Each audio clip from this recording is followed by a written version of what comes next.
अस्सलाम वालेकुम। आज हम बात करेंगे समर वेकेशंस के बारे में। वेकेशंस में अपने बच्चों को कैसे मसरूफ़ रखा जाए।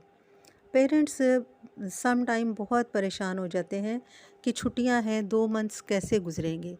बच्चे घरों में बैठ गए हैं, आपस में लड़े झगड़ेंगे, शॉट करेंगे, पेरेंट्स परेशान होंगे क्योंकि पेरेंट्स आदी हो चुके होते हैं बच्चों को स्कूल भेजकर ट्यूशन भेजे और फिर शाम को वो पारा पढ़ने या तो मस्जिद में चले जाएं या कारी साहब घर आके पढ़ा दें और पेरेंट्स जो है वो उनको जल्दी सुला देते हैं। ये एक रूटीन है उनकी, ये रूटीन सेट हुई होती है, लेकिन वकेशंस में रूटीन सारी ख़राब हो जाती है। देन पेरेंट्स का ख्याल होता है कि जो ट्यूशन सेंटर्स हैं उनमें बच्चे ज़्यादा से ज़्यादा टाइम गुजार सकें। और कुछ जो ट्यूशन वाली बाजियां हैं वो अपना टाइम इस तरह का सेट कर लेती हैं कि सुबह 8 बजे ही बच्चे को ट्यूशन में आप भेज दें और वो भी 10-11 बजे फ़ारग हो जाएं। और पेरेंट्स की ये विश होती है कि किसी तरह बच्चा उस टाइम पे वो चला जाए। सब पेरेंट्स की मैं बात नहीं कर रही हूँ, लेकिन मोस्टली पेरेंट्स ये चाहते हैं कि उनका बच्चे की रूटीन बनी रहे और वो जैसे स्कूल जाता था इसी तरह ही वो ट्यूशन जाए।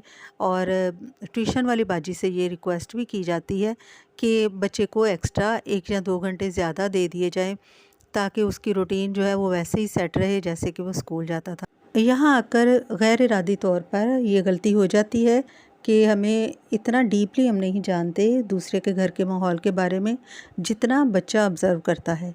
और फिर बहुत कम बच्चे हैं जो घर आकर पेरेंट्स को बताते हैं कि उन्होंने टीचर के घर में क्या देखा। बहुत ही इंटेलिजेंट बच्चा जो बता देता है कि मुझे ये टीचर के घर में अच्छा नहीं लगा या उनके घर में ये होता है, मोस्टली बच्चे नहीं बताते। और यहाँ हम अपने बच्चे के ऊपर दूसरे के घर के माहौल की छाप लगा देते हैं जो कि सारी ज़िंदगी ख़त्म नहीं होती। तो ज़रूरी है कि वालिदैन अपने बच्चे को खुद टाइम दें, बल्कि उनको बताया जाए कि हम आपकी छुट्टियों से हम भी इंजॉय कर रहे हैं या हमें भी बहुत अच्छा लग रहा है आपके साथ छुट्टियां स्पेंड करना। और बच्चे को पॉजिटिव एक्टिविटी दें, उनको अपने साथ अटैच कीजिए, नमाज की ट्रेनिंग दें और उसको गुड मैनर्स सिखाइए। स्टडी अगर वो कम भी कर लेता है तो कोई इशू नहीं। अहम बात यह है कि बच्चे की तरबियत अच्छी हो।